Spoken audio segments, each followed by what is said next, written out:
rain for California. But what about those snow levels? I am Mark Sponsor, and welcome to the Stormsurf Video Surf Forecast for the week starting Sunday, February 2nd.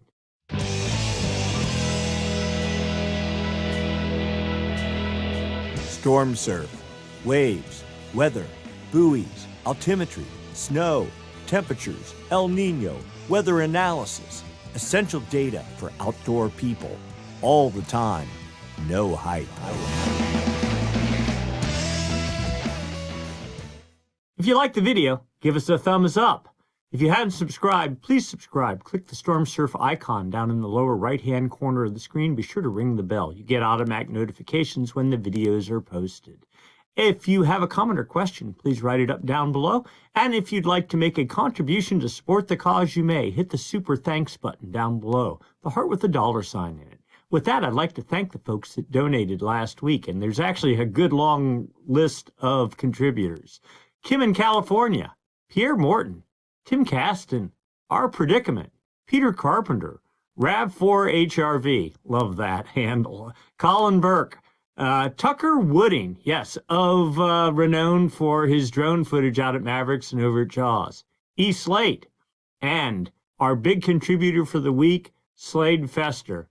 Thank you all so much. Your contributions really for me. I appreciate it. But with that, let's get to work. We'll start by looking at significant wave heights for the entire planet. Starting in the North Pacific, yes, there's a gale north of Hawaii producing 25-foot seas, mainly aimed off to the east with sideband energy likely pushing down towards the Hawaiian Islands. Otherwise, a pretty quiet pattern. South Pacific, quiet indeed. North Atlantic, good-sized gale with seas to 37 feet. Pushing off, mainly targeting Ireland, I'd say, United Kingdom, and Iceland. In the South Atlantic, there is actually a gale with 26, 27-foot seas targeting South Africa, so some hope there. And in the Indian Ocean, also a gale with 26 or 27-foot seas targeting up into the Mentawai Islands, Bali area, Indonesia, and down to Western Australia. But before we get into all that, let's start by looking at current conditions. We're going to use the buoys up and down the coast. We're going to start up in the Pacific Northwest, Grays Harbor, Washington, right there at the border between Oregon and Washington, Columbia River area. Buoy number 036, CDIP buoy there, high resolution buoy. We're looking at all the energy that's hitting that buoy all the way up from 33.3 second period, real long period energy, 1/10 of a foot. Probably more an anomaly than actual real swell. The whole way down to 5 second period, just pure wind chop. We see most of the energy here, and this is energy in feet. So in the 14.3 second band, there is 1.9 feet of energy. You get it, 13.3 second period band, 3.7 feet of energy. Most of it concentrated here in the 12 to 13 second period range with a bunch of wind swell thrown in just for good measure. Anyway, primary swell, if you tease that all out and use some fancy math, 7.3 feet at 12.3 seconds. So what we're trying to do here is get the pure swell without the chop. That is the best way to calculate what actual surf sizes might be at your beach. So 7.3 feet, 12.3 seconds from 296 degrees. So the estimated surf height, about 9 feet. There is a secondary swell in the water. We saw it on the buoy down here, right in there. Secondary swell, 6.7 feet, 8.8 seconds from 289 degrees, also adding another 5.9 feet of pretty much junk in the water. And the chop height, the index, we've talked about this before, 2.7 feet. Anything above 2 feet is pretty junky indeed, and preferably 1.5 feet or less is the target. Going down to North California, the Point Reyes buoy number 029, just north there of the Golden Gate in San Francisco. An interesting little bump here in the 16 to 17 second period range, and then some more energy in 11 seconds, and then wind swell all mixed in for good measure. Primary swell, 4 feet at 12.1 seconds from 314 degrees, so pretty much out of the north. Making surf 4.9 feet, yeah, it's about what it is. And secondary swell, 5.2 feet at 9 seconds from 274 degrees, another 4.6 feet of junk sort of mixed in. Chop height, 2.6 feet. Yeah, not very clean, indeed. Going down to Southern California, the Point Loma South buoy, that is effectively off San Diego. Buoy number 191, profile much more muted due to the blockage by the Channel Islands, little bump energy at 11 seconds, a little bit of energy out at 20 seconds. Maybe some southern hemi swell trying to seep in. Primary swell 1.8 feet at 10.6 seconds from 268 degrees. Surf at 2 feet, and then secondary swell 1.5 feet at 7.6 seconds from the west. And that's about another 1 foot. And yeah, surf is, knee to thigh high, something like that. And then one last stop, quick jaunt over to the north shore of Oahu using the Waimea Bay buoy number 106. And we do see a definite spike of energy here in the 12-13 second period range with wind swell intermixed. Primary swell 6.4 feet at 12.5 seconds from 11 degrees, so pretty north, making surf heights at 7.9 feet with secondary swell 5.1 feet at 9 seconds from 86 degrees. I don't know about that. Maybe more northeast and surf from that about 4.5 feet. All right, so let's review what has gone on in our various oceans over the past week. We're looking at Hindcast. This is significant wave heights. So the highest 1/3 of all seas in the ocean. We're going back to Sunday when we did our last video, January 26th. We'll just roll through this real quick because, well, there was a little gale here off of Japan, but it really didn't do anything. It pretty much lifted off to the north. Now, there was another gale on Wednesday, the 29th of January, pushing south toward the Hawaiian Islands. That swell has already come and gone. Another one formed on Friday, the 31st of January, north of the islands, producing some proto swell, if you will. And now we're approaching where we are now. Oh, see the little plus sign in here? Right here, 27.3 feet. These are the highest seas over the entire domain of this image. Here's their coordinates. Here's the winds, max winds over the domain as well, 47.7 knots at the same location, generating those seas. And let's see if we can get ourselves to, here we are as of right now. So was that 20, 22, 24, about 25-foot seas north of Hawaii. Now, most of this aimed off to the west, but you see the arrows bending south, sideband energy pushing towards the islands. So swell is on the way for Hawaii from the north. Going to the South Pacific, there was a gale here Saturday, the 25th of January, in the Southeast Pacific produced, where that was probably the peak right about there, 31-foot seas. And then about 117 west is the cutoff for Southern California. So this gale on Sunday a week ago pushed out of the swell window. Energy from this is pushing north. Notice there was some little 20-second energy, 18-second period energy hitting the buoys, especially down in Southern California. That is likely the leading edge of the swell from that system. Then another gale developed right behind this. This was on Wednesday, the 29th of January, with higher seas. Seas in the 34-foot range, building to 36 feet about midday Wednesday, and then tracking off northeast and moving out of the Southern California swell window. Swell from this is already hitting Chile, Peru, that area, and pushing north towards Southern California. We'll just roll this out to get to current time. Nothing behind that. In the North Atlantic last week, pretty good gale. We were watching that in the video with seas in the 39-foot range, building to 42 feet. As we got into Sunday, 43 feet, 44 feet, then started fading from there. Of course, all that energy is long gone now and moved inland or dissipated. Another small gale followed behind that, impacting impacting Portugal directly.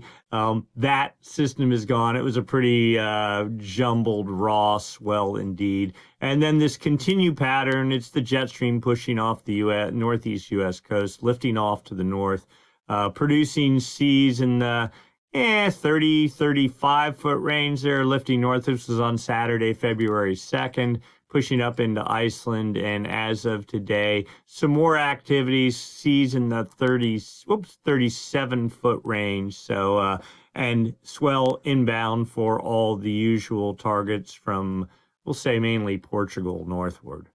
For the South Atlantic, we did have, let's see if we can find here, but it was either in the forecast, I think, there we go, a little gale developed south of Africa. Now, this was on Wednesday, the 29th of January, not really having any impact relative to South Africa, and after that, pretty quiet. That said, the forecast is looking more favorable. We'll get into that in a moment. And then finally, the South Indian Ocean, small gale activity. You can see it. Seas were, what, 30 feet? Another one pushed under. Here's Madagascar pushing south. Seas in the 33-foot range, but not really getting much traction, not doing a whole lot. And here we are, current time, not a whole lot happening. Though it looks like some tropical activity right here south of the Bali and Indonesia area. So now we'll take a deep dive looking specifically at the North Pacific. Since it is winter in the Northern Hemisphere, North Pacific is the prime swell production area in the Pacific Ocean. We're going to start by looking at Jetstream level winds. These winds up about 30,000 feet, help support the formation of gales, and when those gales form, help direct their track. We're looking for a trough, a dip in the jet to the south. You kind of see it here, and what that helps do is create a counterclockwise flow aloft and down at the ocean's surface. That's the hallmark of low pressure. Of course, low pressure, if it's strong enough, generates winds. Those winds get traction on the ocean's surface, stir up seas. Those seas eventually start radiating away from the fetch area. The lesser period elements fade off, that is, the shorter period elements, exposing the longer period swell, and that swell, when it hits your beach, creates surf. All right, so we have a mostly consolidated jet stream flow running off of Japan right here on about the 33 north latitude line, pushing the whole way across the Pacific north of Hawaii, and then pushing up into Oregon at the moment, creating an atmospheric river, tapping moisture down here, producing a lot of rainfall. Not so much, certainly not south of San Francisco, but north of there, I think so, a pretty good amount. Now also notice, and this has been kind of the problem here, notice a little bit of the energy from the jet pushing off to the north, then falling back south. So this is sort of a split jet stream, but it's so weakly split. But notice when the energy splits off, the jet gets weak, and then you assume that it is going up here in the Bering Sea, then returning to the south, and as soon as it connects with the main flow, the jet stream re-energizes again. There is something that's kind of a trough here, but pretty weak, especially given that split pattern around it. So nothing super conducive to storm development. That said, we are getting some rainfall. We'll just take whatever we can get. So that pattern kind of continues. Notice the trough digging out a little bit more Monday night into Tuesday, February 4th here in the western Gulf of Alaska. Winds build to 190 knots just off Japan. But notice the jet kind of splits here, a little bit peels off here. It kind of comes back in. I mean, it's kind of a muddled pattern. It's not super strong. Wednesday, things better. There's our trough. Now that's probably more supporting weather production than swell production relative to California. And the jet looks much better here pushing off Japan with winds in the 180, 190 knot range. Into Thursday, though, notice it never really gets, well, the date line's right there. The jet never really makes it past the date line. It just has this tendency to want to split. We'll talk about why some of that is, though. Suspect it's easterly anomalies down at the ocean surface, a high pressure bias here, and a couple of other things going on. There, jet 200 knot winds on Friday. Now we are thinking and have been thinking that if the jet energizes over here, it might help start producing swell, or at least make some gales out in this area. I mean, we've kind of been dead. I mean, we had a good run of surf there into, what was it, almost 2 weeks ago, and then boom, everything just shut down. No big deal. We kind of expected that to happen, and we didn't have any rain. So the good news is the jet is stronger in that it is able to push into the U.S. West Coast. It has broken down the high pressure ridge that was here blocking everything, just making for no snow, no rain. So we're over that hurdle. Now we just need a little bit more energy to try to get the storm swell producing machine going. Now here we go. 210 knot winds theoretically on Saturday, February 8th. Again, you can see the split jet here, but still the jet pushing into, at this point, Southern California, likely producing rainfall there as well. The low pressure trough pushing onshore, maybe, well, there's the last frame, Monday of February 10th, but a decent jet stream with a trough pushing off of that over the North Dateline region. We'll see how all this plays out. Right now, the real big story is rainfall. California needs it, especially Southern California will take it, and hopefully snow production in the mountains. We'll get into all those details in a second. All right, surface level pressure, surface level winds. It takes winds blowing on the ocean surface to make seas and therefore swell. Sure enough, we do have a little gale here north of Hawaii. Hawaii's right there. Every 10 or every 5 degrees you go north, that's 300 nautical miles. So 1, 2, 6, maybe 800 nautical miles to northeast of Hawaii with easterly fetch and some of it falling, easterly fetch, some of it falling southeast, targeting the Hawaiian Islands. We have low pressure up here in the Bering Sea, but that's not doing anything in terms of swell production. As we get into Monday, the low starts fading out there northeast of Hawaii. Notice this is new on the charts here. This little gale starts developing Monday into Tuesday with, looks like 45 knot winds, maybe a little bit more, lifting northeast. There we go, 45 knot winds aimed at the Hawaiian Islands. Also notice remnants from the low pressure there east of the islands falling south, generating more northeast swell relative to Hawaii. Yeah, northeast, literally nothing for California. Okay, we get our rain, but we don't get our surf. Well, I guess, beggars can't be choosy. You take what you can get. So you get into Thursday, remnant low pressure starting pushing towards the U.S. West Coast. Some sort of fetch, 35 knots out over the North Dateline region. Gives you the sense that maybe something will try to organize here. The model's this far out, and with the jet stream sort of being as confused as it is, I wouldn't buy into anything even more than maybe 48 hours out. As we get into Saturday, notice high pressure setting up, north winds along the coast here, probably drying out for the California coast. And then we hope, there we go, 45 knot winds, hope that maybe the surf production machine will wake up, looks like something over the North Dateline region as we get into Monday, the 10th of February. So what are the effects of those winds on the ocean surface? Well, as we know right now, 20, 22, 25-foot seas sort of obliquely targeting the Hawaiian Islands. That system falling south, supposed to re-energize. But then here's our new gale developing with 35-foot seas. This is on Tuesday into Wednesday, fading. So some energy for Hawaii, maybe the U.S. West Coast as well. Persistent still 21-foot seas aimed at the Hawaiian Islands on Wednesday, February 5th. Then that all fades out. Another little quick system. I mean, there you go, 30-foot seas, but that's over what? Probably 50 nautical miles by 50 nautical miles at best. Probably not. That's like trying to throw a tiny pebble into a pool and get some sort of a swell out of it, a ripple at best, probably. You want a broader fetch area than what we're seeing here. And then as we get Friday into Saturday, another one behind that, but just not particularly energetic. Another thing off Japan, but quickly fading out. Lifting north, let's see, there's the last frame, 28, 29-foot seas. It says 30 feet. Yeah, there's some green there, but the reality is there's the swell front. Hawaii, yes, possibly. U.S. West Coast.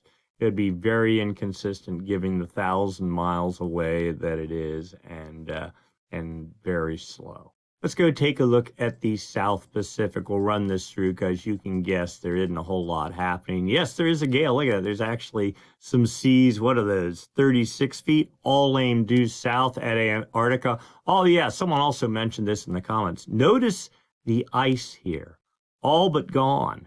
And I've never, one of our viewers mentioned this. They've never seen the ice that retracted before. And I don't think it's because it's not been that way before. I think maybe the ice product or the models or something are doing a better job of handling it now. Constantly behind the scene, NOAA's updating their products, they're working stuff. They're trying to get stuff more and more accurate so their forecasts can be more accurate. And I think this ice depiction is part of that. Lesser ice, more area to support storm development. That is, winds can get traction on the ocean surface if there were any storms there to produce swell, and then, of course, you get swell. So last week, another one of our viewers suggested, hey, why aren't you showing the period, especially, I think the focus was on stuff coming from the southern hemi. And go, yeah, really good suggestion. So here's the period chart. You can see from the first of the two gales that were in the southeast Pacific, you can see swell currently hitting Ecuador up into Central America. And, you know, it's not a perfect depiction, but just the little side nub of it likely going to push into Southern California. I don't know if Northern California is going to see any of that. And then there's a bigger one behind that from a stronger gale. So we'll put this into motion. You can see just barely that period starts to move into Southern California on like Monday, Tuesday. That's that 20-second period energy we saw on the buoys earlier. And then here comes the longer period, more defined swell, interacting, of course, with some sort of background north swell. That pushes into California roughly, I don't know, we'll say Thursday, Friday. You get the general idea. But then there is also a host of other swells in the water. We're into Sunday now. Now, there's another way to look at this. And that is the integration of period and swell height. And that's what this chart represents. So it is an attempt to show you actual wave size. Now, the scale drops off at below 4 feet, because if you showed all the 1 and 2 second period energy, it'd be such a blur of activity, you couldn't pick anything out. So anyway, you can see the first swell doesn't even show up on the chart because it's less than 4 feet. The second swell coming in, and by swell, I mean the actual wave heights, less than 4 feet. But here you see that orange, 10 foot into Chile. Again, a rough approximation. This is on Monday into Tuesday. You see the energy pushing north. The 4 foot starts at this baby blue color here, and that pushes into Central America on Thursday and probably into Southern California sometime on Friday into Saturday, the 8th of February. And then we'll just roll this out, and then that fades. And you get the general idea of what's going on here. Larger energy from the north starts taking over. Let me go to the South Atlantic. We'll put this into motion. Notice a gale developing with 32-foot seas. Oops, there we go. Building to 33 feet, and that was about it. Pushing south of South Africa, you can literally see the swell front starting to push into Cape Town in that area. So maybe a little bit of not even late season, summer swell from the south, if you will, and then radiating up the coast in both directions as we get into Wednesday, almost Thursday, February 6th. That continues. We're at 96 hours out. Then after that, a little bit quieter pattern sets up. The North Atlantic, we have a pretty good storm with 37-foot seas off the UK, building to 39 feet.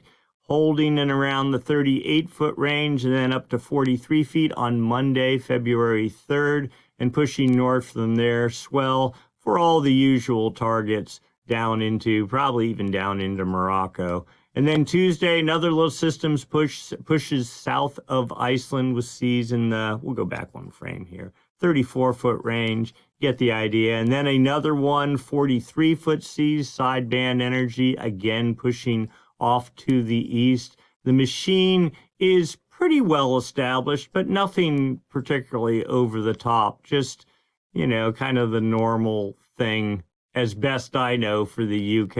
I'm not a UK surfer and can't really speak officially in those regards. And then finally over to the Indian Ocean. Again, these tropical systems here of a little bit of interest. You notice they track off also off to the west Gale builds with 41-foot seas, targeting, I would think, maybe into Indonesia, certainly Western Australia, and certainly Southern Australia, pushes south of Australia. These two systems here, back to back. Now, does the GFS model, how well does it do on tropical system 120 hours out? Well, probably not great, but who knows? I mean, if you're out doing some sort of sailing adventure out here, I would certainly be keeping my eyes on that. 40-foot seas in both of these systems is not anything you want to be messing with.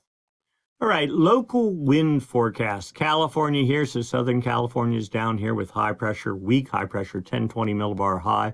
San Francisco up here, Cape Mendocino up here.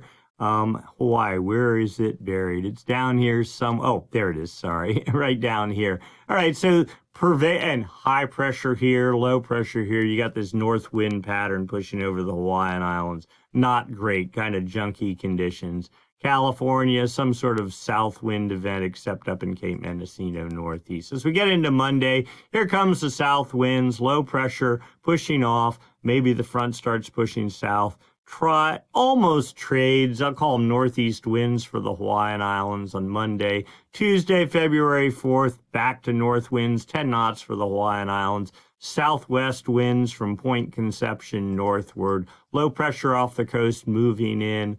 And then let's get into Wednesday. Lighter wind regime for California. Still that kind of east-northeast wind pattern for the Hawaiian Islands. Another bout of low pressure sets up off California, likely making stormy and rainy weather. Pushing further south. Notice south winds the whole way down to Point Conception on Thursday. This is the 6th of February.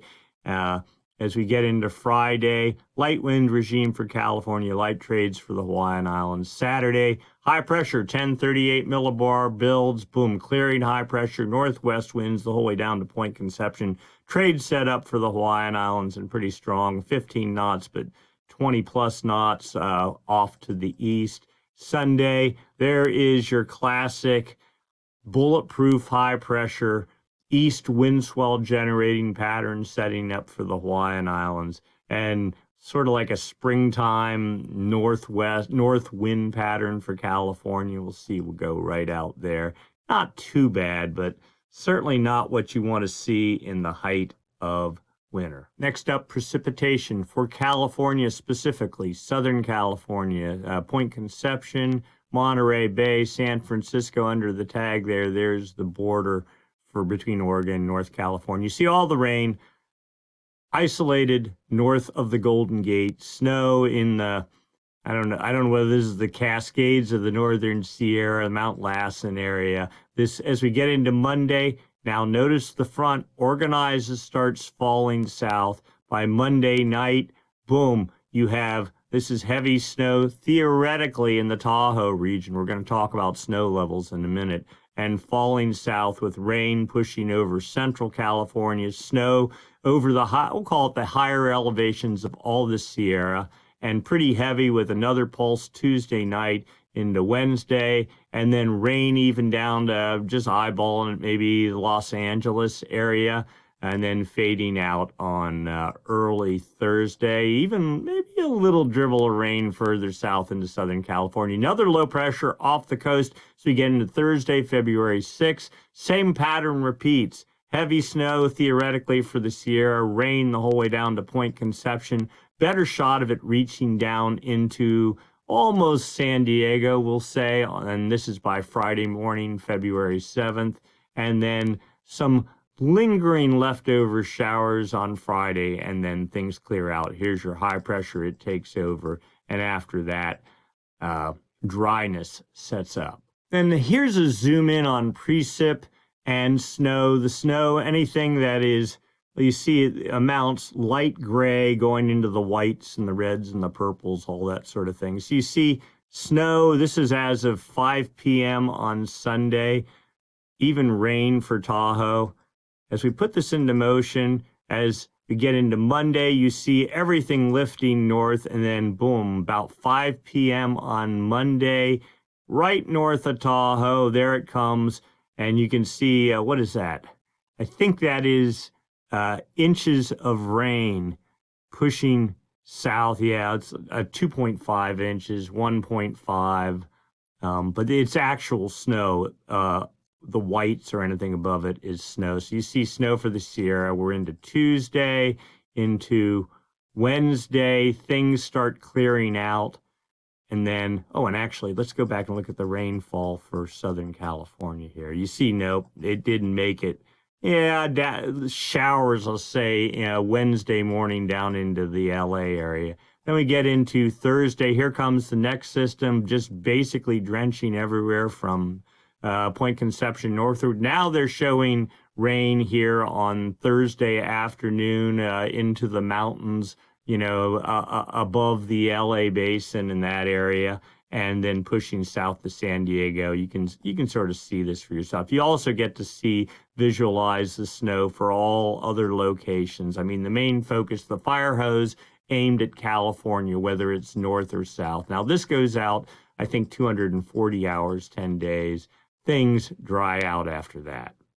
Snow forecast dashboard for Palisades, Tahoe, formerly Squaw Valley. Total accumulations, theoretically, in the 80-inch range. I think that is highly dependent on what the snow levels are. We're going to get into that in a minute, but let's just go look at some other resorts.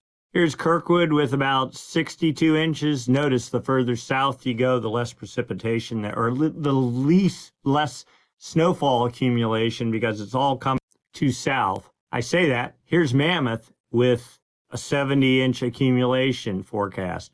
The higher the elevation, the better. Now let's go play the snow level game. We'll start at Palisades, Tahoe. All right, so it's the second piece of this frame here. So this is the base of Palisades, Tahoe at 6,200 feet. This is the summit top of Granite Chief in the Palisades at about 8,900 feet. The green, if there were the red, if there were precipitation, it would be liquid precipitation. This is to 34.6 degrees. The gray would be sleet. Theoretically, you can get sleet at even 37 degrees, but we're being conservative here. So 34.6 down to 32 degrees. Where the white starts, that's literally 32-degree line. So today you see you have above freezing temperatures almost to the top of Palisades, Tahoe. Now, as you get into Monday, you notice temperatures falling 0Z. That's about 4 p.m. So maybe in the afternoon, if wind permits, and you can see up in the top of the chart here in sync with that, there is considerable accumulation forecast. But then as soon as you get into the 4th, which would be Tuesday, again, you have this pattern of the freeze level, or the non-freeze level, going almost to the top, the summit. What's that? Probably about 8,200 feet sort of thing. Then it drops back down again, and then you get into the next pulse of precip, and again, you have this pattern. Finally, cold air arrives. That's the high pressure, but you're pretty much done with precip by that time. This would be on the 7th, which is, I think that's Friday.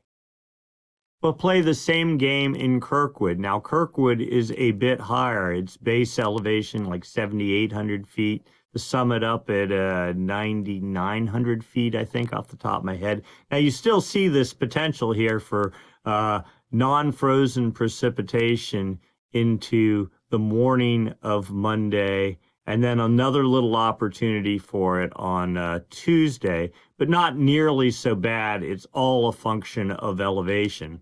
Then we play the same game at Mammoth. Mammoth higher, yet again, still base elevation.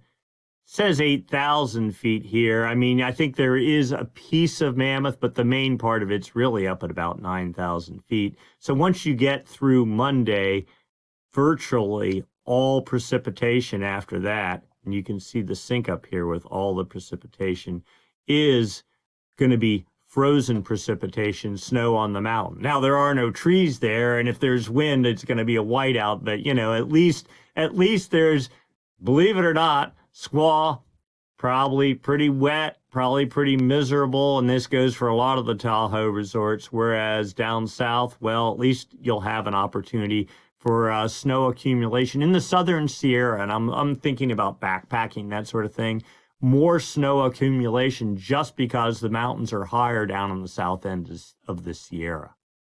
All right, so back to surf. Let's go do some surf forecasts for specific locations. Columbia River, the North Oregon area. Surf heights 9 feet today, falling into the 4-foot range, getting pretty small as we get into midweek. Maybe a little bump of some wind swell here on early Thursday, but generally surf heights in the 2 to 3 foot range sort of thing. Winds, at least not too bad. In fact, if anything, offshore, pretty much during the latter half of the work week, and then a little bit into Sunday of next week. Surf height's pretty small, though. Swell sizes, 8 feet, 11 seconds, fading to 3 feet at 9 to 8 to 7 seconds, and then down to like 1.5 feet at 12 seconds sort of thing. So nothing too impressive. Going to San Francisco, Ocean Beach specifically, surf heights 4 feet, fading to 2.5 feet as we get into Wednesday. A little bit of a bump up. You notice south winds at 30 knots. So whatever this surf, and there's probably bigger surf here, but it's all south wind swell, and then that starts fading out, and surf heights just kind of hanging in about the 3.5 foot range. Swell heights 5 feet at 9 seconds down to 3 feet. Oh, a little bit of 14-second period energy mixed in there somewhere. I don't know. That seems a little bit hokey. 5 feet at 7 seconds, all wind swell, 9 feet at 8 seconds. It's all just looking like wind swell. There is your southern hemiswell, more than likely, 1.5 feet at 17 seconds. I'm looking over the microphone here on Saturday sort of thing. So you get the idea. San Diego, 3-foot surf. I think that might be westerly wind swell, maybe from the approaching weather systems, 3 feet on Tuesday into Wednesday into Thursday into Friday. Not too bad in wind speed. I mean, some of it's northwest here, but not horrendous. Let's look at swell periods. 2 feet, 14 seconds from the west? Really? That seems a little bit suspect. Anyway, you run your way through this, you get the general idea. There is southern hemiswell here, 1.2 at 17 seconds, 1.2 at 16 seconds. That's on Friday, Saturday sort of thing. And then finally over to Oahu, surf heights 10 feet, Monday, Tuesday, Wednesday going down to about 8 feet, 7.5 feet, back up to maybe 9 feet. Now the question is what are the winds doing here? Well, northeast at 10, north at 14, northeast at 14, finally turning to trades and mellowing out after Thursday sort of thing. Let's go look at the swell heights. 8 feet at 12 seconds. All this shows south, but it's really coming out of the north. 8 feet, 7 feet, 6 feet, 12 seconds sort of thing, and then fading from there. All right, let's go take a look long-term. By long-term, I mean out a week, 2 weeks, a month, 3 months, maybe a year.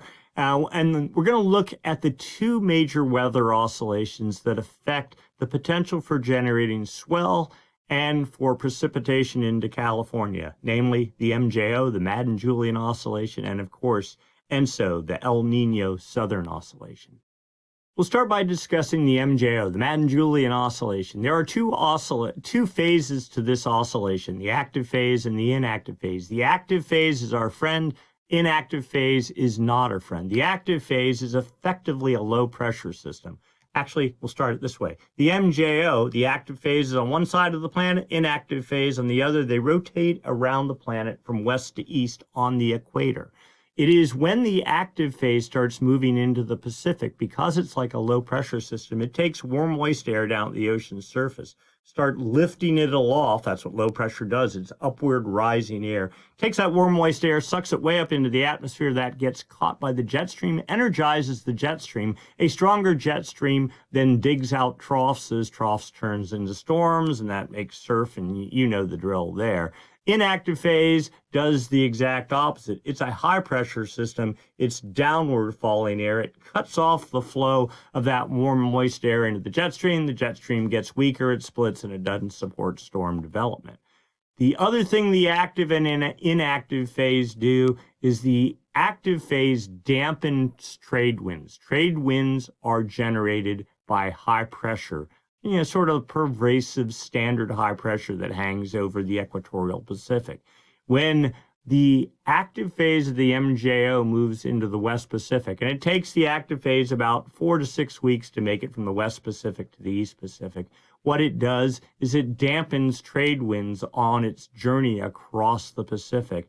That can be reflected in some of the measures we're going to look at here in a second. Likewise, or conversely, the inactive phase of the MJO, because it is a high pressure system, feeds the standard high pressure pattern over the equatorial Pacific, making stronger than normal trades.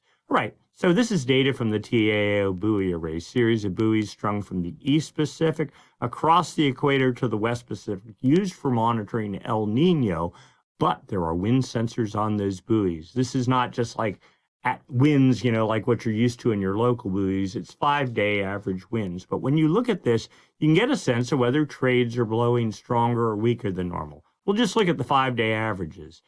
The direction of the arrow out of the east, that's trade winds. Pretty strong in the East Pacific. Pretty strong, if not really strong, over the Central Pacific. Same thing in the West Pacific. That's New Guinea there. Okay, the equator right there, the date line right there. But it is the anomalies. That's what we're looking for when I say, are the trades stronger than normal or weaker than normal? And so you just take, here's the current trade winds for today. How do they compare for the past 30 years on this date? And then you can get a reading. The arrows reflect that. So a little bit, maybe, but you see some other arrows actually go in reverse. So pretty much neutral, normal here in the East Pacific, a little bit stronger out of the East in the Central Pacific, and a bit stronger here in the West Pacific. And that has really been the pattern this entire winter season. No big surprise. We are in a La Nina winter, and La Nina literally is saying high pressure is stronger than normal over the Pacific, and it is feeding the trades. El Nino, conversely, is the way saying pressure is lower in the Pacific, and it is reducing trade winds across the Pacific. All right, let's see what the forecast is for the next 2 weeks. All right, here's the zonal wind anomaly forecast for the next 2 weeks. Here's what's happened the past month or so. Here's the forecast. This is for the whole planet. All we care about is what's going on in the Pacific. I say that, but I also am very interested in what's going on over just on the entrance to the West Pacific over the maritime continent. All right, so we'll just pull this down a little bit so you can see the international date line 180 west right there. All right, so that's the date line right there. The far West Pacific starts at 125 east, so right about there. Okay, and the all-important, I call it the Kelvin wave generation area.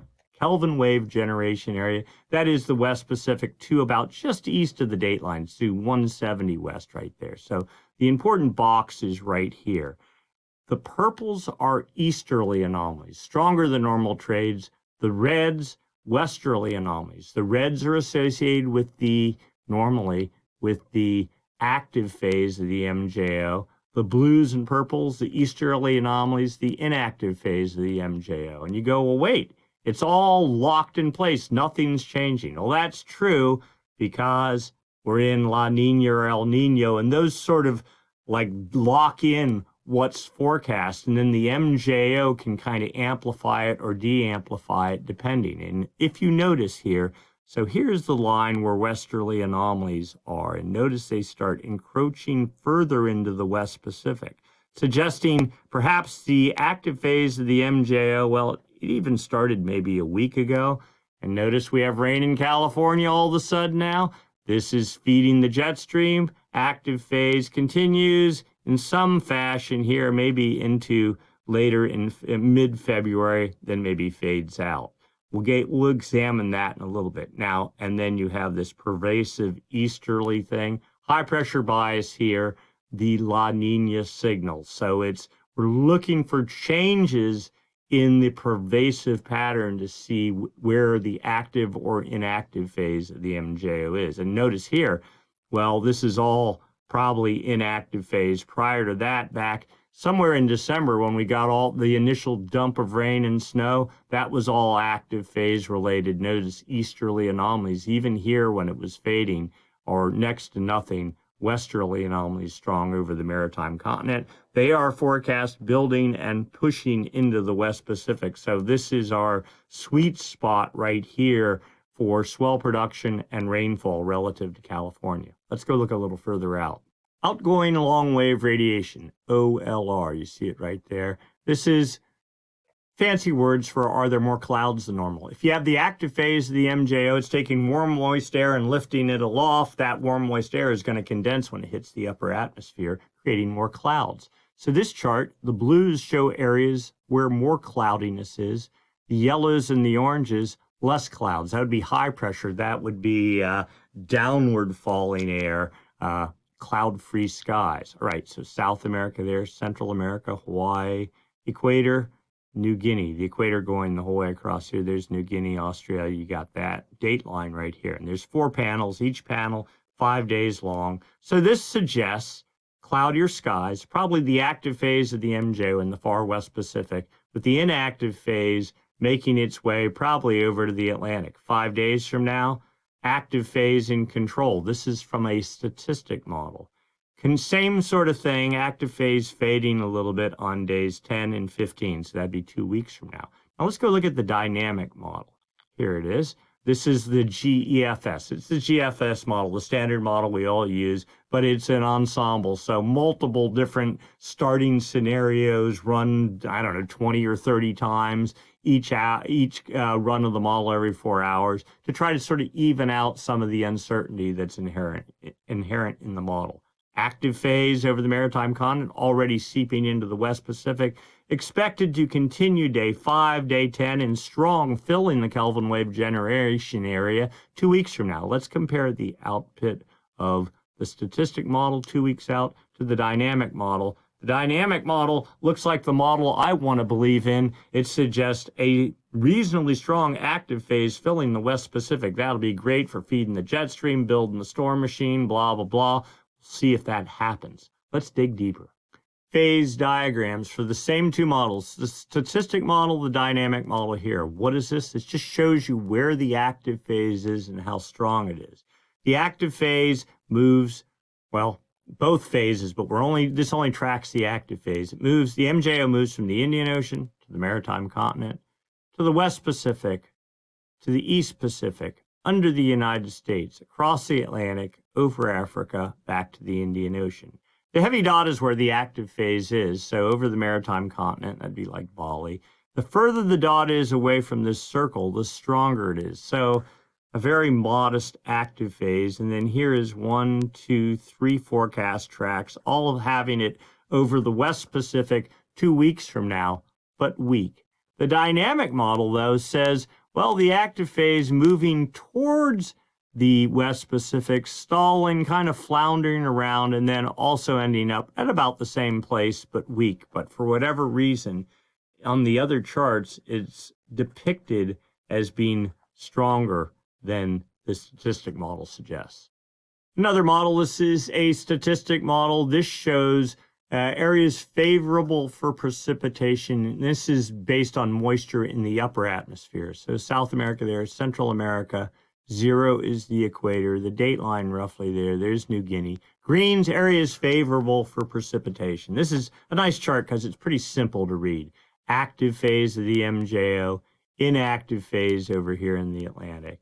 Active phase making its way, and this goes out 40 days, making its way across the West Pacific into about February 22nd. Now, this is about a week ahead of what really goes on at the surface. This is upper level. Upper level moves faster. So probably into the end of February, active phase in control. But also notice the active phase south of California would be roughly right around in here somewhere. So active phase even south of California into the early part of March. That would be great for dragging the jet stream further south and bringing precipitation into California.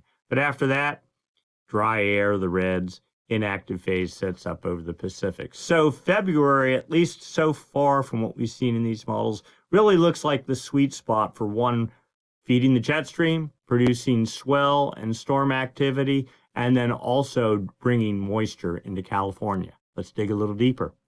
One more chart. East-west component of the wind. The blues, stronger trade winds than normal. The reds, weaker trade winds.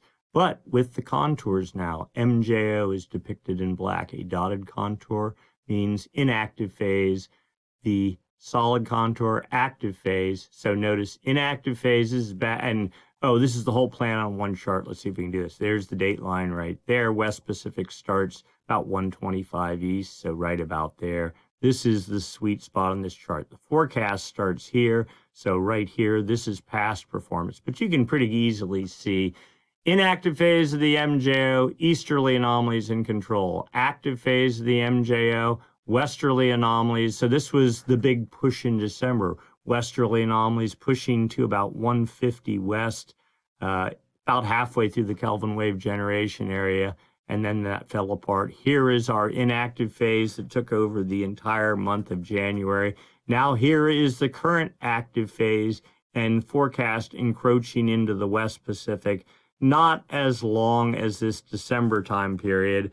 You also notice, see the westerly anomalies, they get shut off here in the date line, then they jump and rebuild south of California. Maybe that will help with precipitation. Just suggests the active phase moving around the planet from west to east.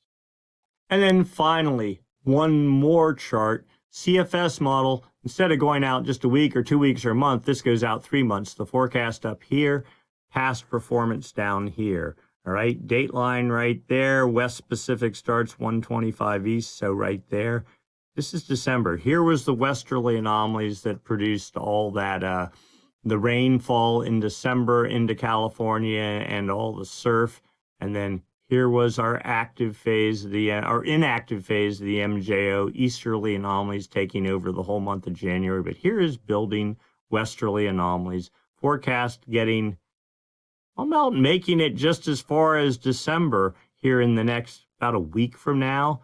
And then holding at the door to the West Pacific for the foreseeable future, getting weaker. Notice, see how the easterly anomalies back here started like over the maritime continent. This one, a little bit further to the east.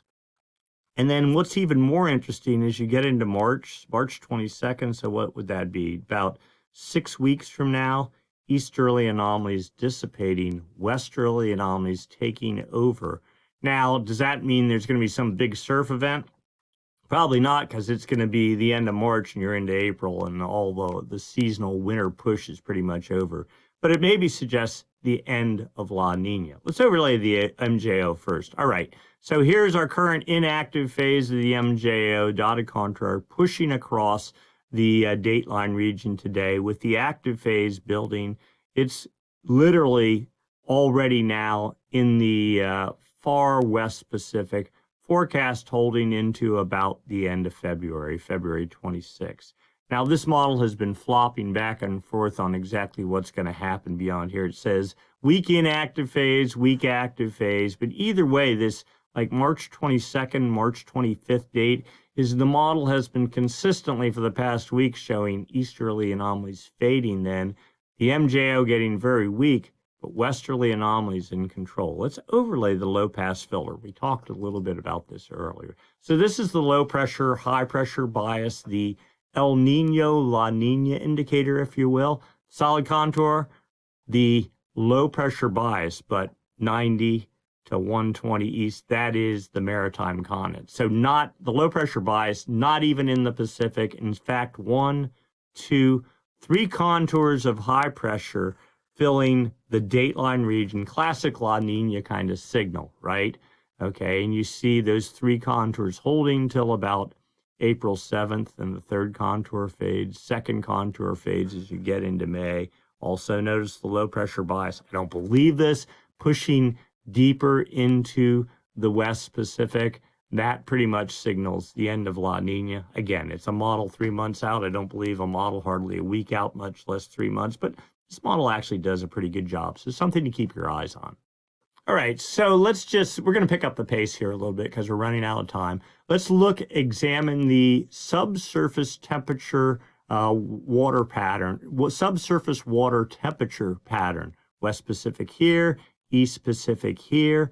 Dateline roughly right there. This is going down 50, 100, 150 meters, so like 500 feet sort of thing.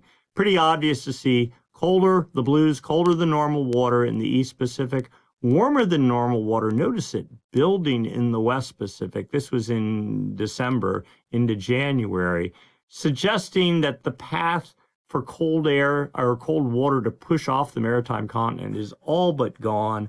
Warmer water blocking it. This kind of just doesn't allow La Nina to really do a whole lot, but still suggests with cold water at depth filling the entire East Pacific that we're in some sort of La Nina state. Sea level anomalies, this is satellite data. We're just going to go down. Here's the equator. Here's the date line. This would be Chile, Peru, Ecuador. There's the Galapagos. Minus. These are not temperatures. This is the height of the ocean. You use a satellite, measure the height of the sphere of the ocean, take out the waves, the wind waves, and tides. If the ocean is shallow or sort of indented, height is, if the sphere of the ocean is less than normal, suggests cold water at depth. Cold water, of course, contracts. When it contracts, the surface water above it will drop down to fill that gap. If you have warm water depth, it expands, it displaces the water above it up. So you see negative anomalies from the date line into Ecuador. And it's only 5 degrees north and south of the equator. That's where all the action is. Regards to El Nino, La Nina, the MJO, everything. All this suggests cold water at depth.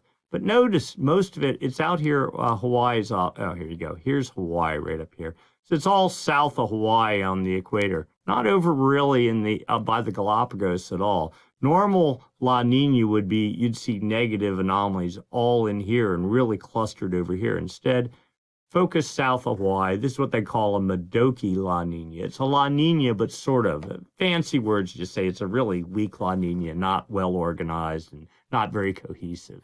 So here's upper ocean heat anomalies. It's that satellite data, but it's over time. East Pacific here, West Pacific here, and here are dates. This goes back a year. So you can see literally the pulses of cold water of La Nina. One there, number 3 there, number 4, number 5, number 6 here in December.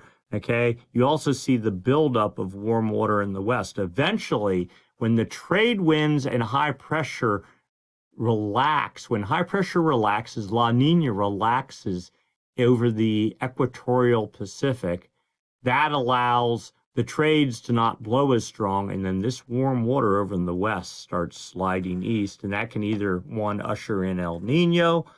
Really depends how much warm water's buildup. We only have not even a year's worth of buildup yet, so you're not going to get an El Nino. It takes like 3 or 4 years worth, but at least you get maybe a return to a neutral state.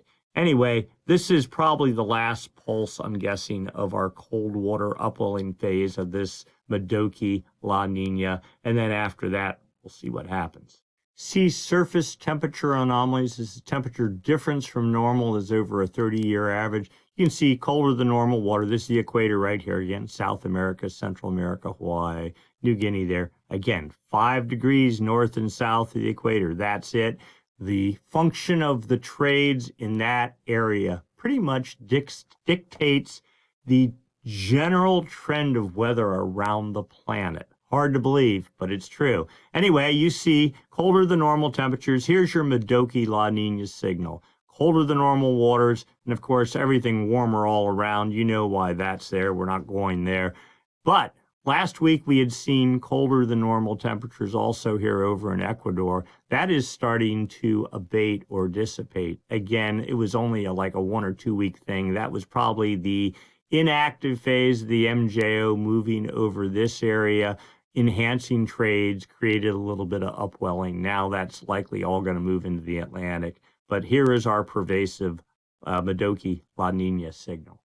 Here is the 7-day trend for sea surface temperatures. It just gives you sort of a general sense of what's going on. Last week, we had blues right in here off of Ecuador, back to being warming above normal just for 7 days. A couple little pockets of cooling, but in general, it suggests that this isn't it's showing warming here, but it was a little bit colder than normal and just kind of neutral out here, suggesting, at least for the past couple of weeks, there's really no change in this La Nina. It's not getting stronger. It's not getting weaker. It's just probably at its peak. We'll call this a trend more than absolute values, but it's CDAS Nino 1.2 index. Just what are temperatures doing in the Nino 1.2 region? This is the area right there, 5 degrees north and south of the equator, off of Ecuador and near the Galapagos Islands. Today, temperatures rebounding a little bit, 3/4 of a degree, 734 thousandths of a degree above normal. Remember, I said last week temperatures dropped in that region. Now they're starting to rebound. You can see the trend, though, which is basically temperatures have more or less been stable since November, and really half a degree below normal. That's not even La Nina-ish at all. Now, the official Nino measuring area, the Nino 3.4 area, here, I'll move my head out of the way. The latest value, minus 1.282 degrees. So you can see that right here. That is, so half a degree below neutral is plus half a degree to minus half a degree. And this is the area out on the equator, south of California, out to about the date line. Half a degree to 1 degree over a 5-month period, more or less, is considered weak La Nina. And then between 1 to 1.5 degrees below normal is moderate La Nina. That's what this is showing. But again, these are not like average data. It's just kind of raw. It doesn't account. They're trying to account for a warming ocean, and this does not account for that. But anyway, this suggests moderate, or yeah, I call it medium La Nina. All right, so here's the corrected data. This is for the Nino 3.4 region, right in this column here. This is weekly temperature anomalies. This week, or for the week of January 22nd, minus 0.9. So that'd be weak La Nina. And you can see even prior to that, I mean, it never was half a degree is when you move into La Nina territory. We didn't get there until the 11th of December. Now, do I believe this? I think this kind of understates the strength of La Nina, but maybe, maybe a 1.2 degrees or something like that. It's probably closer to reality. Either way, it's La Nina, but we haven't been there very long. You have these numbers, but it's only been a month. You got to be there like 5 months before you can officially declare it some sort of a strong La Nina, at least based on surface water temperature anomalies. And then finally, the Southern Oscillation Index, the difference in pressure between Darwin, Australia, and Tahiti. Tahiti in the Pacific, Darwin roughly in the Indian Ocean. Remember, I was telling you El Nino, La Nina is, El Nino is lower than normal pressure in the Pacific. La Nina is higher than normal pressure in the Pacific. So when pressure is lower in Tahiti in the Pacific, this index goes negative. Well, it's positive today, 20.51. Let's just go down day by day. You see it's been positive, but then you also had a little bit of a negative run here too. The MJO affects that because the MJO pretty much moves right over Tahiti. Tahiti's at like 140 west, something like that. So during the inactive phase of the MJO, the Southern Oscillation Index goes positive. When you have the active phase of the MJO, low pressure, it goes negative. No big deal.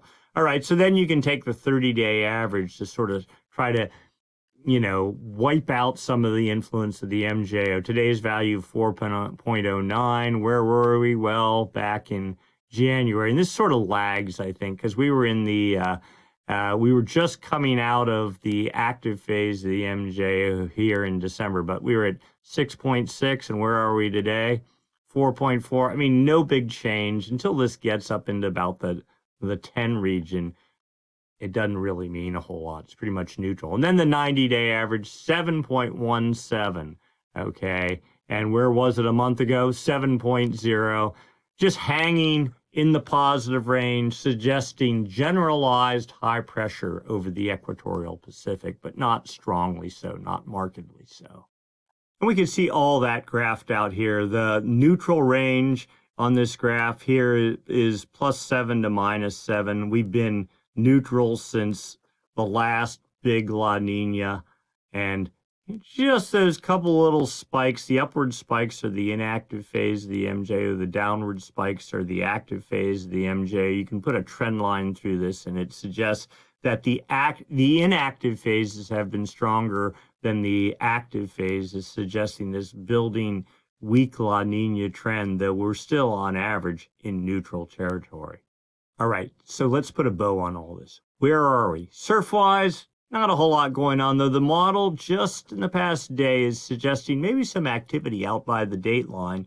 No big surprise, as the active phase looks like it's starting to move its way into the West Pacific. I would expect storm activity in the Jetstream to start building in the West Pacific, and therefore long-distance swells coming across the date line. Of course, that favors Hawaii initially, but as those low-pressure systems in the active phase of the MJO moves deeper into the Pacific over the coming month, that's what we saw through the month of February, then these storms will get closer to California, closer to Hawaii, and that would mean a more active surf pattern. That also suggests that from a rainfall and a jet stream perspective, the jet will be building, pushing its way across the Pacific, and potentially more rainfall into California in the U.S. West Coast, and hopefully some more down into Southern California. We did see on the charts that like a week from now, the current rain pulse kind of fades and high pressure sets up. My guess is that's going to be short-lived. I looked at the GFS model going out 2 weeks, total fantasy land, but it suggests more rain, and kind of more that backdoor trough scenario with high pressure on the date line, the jet stream ridging up over the high and then down into California. We'll see how this all plays out. But generally, through the month of February, things look pretty good for rain and surf. March then becomes the giant unknown. Yes, the models show easterly anomalies fading at the end of March, westerly anomalies taking over the date line, and the demise of La Nina. But the problem is going to be it's too late in the winter season. I think our whole winter is going to end up being focused on the rain that we had and snow that we had in December, the rain and the snow that we're going to get here in February, and then if we get lucky, maybe a miracle late March, early April sort of thing. But that is not anything I would bet on. I'm not even completely betting on late February. For the immediate future, snowfall-wise, elevation is your friend. It is a warm atmospheric river pattern, and that doesn't favor lower elevation resorts, so plan accordingly. Though hopefully as we get deeper into February, that will become less of an issue, but it's unknown. This winter, kind of a toss-up. Biased towards La Nina, but we haven't gotten the backdoor fronts you'd expect, though the models sort of hint at maybe that's coming as we get deeper into February. So at this point, I would say take what you can get, make the most of it, and just, count your lucky stars. You get anything, either surf-wise or snow-wise or rain-wise, because it's been kind of weird lately. Looking long-term, the thought is La Nina fades out, and by late summer and into next fall, yeah, we're talking almost a year out now, maybe a actual ENSO neutral pattern. We haven't had that in a long time. It's been very biased towards La Nina, so maybe we'll get lucky. I don't know. Keep your fingers crossed, say your prayers, whatever it takes, magic, juju, anything. Anyway, that is our video for this week. If you enjoyed it, please give us a thumbs up. If you hasn't subscribed, hit the Stormsurf icon down in the lower right-hand corner of your screen. Get yourself signed up. Comments, questions, always welcome. We try to answer. And then donation, if you'd like to make a contribution to support the cause, you may. We would very much appreciate it. Use the super thanks button, the heart with the $sign in it down below. And with that, we are done for this week. We'll do it again next week, same time, same channel. See you then. Thanks for watching.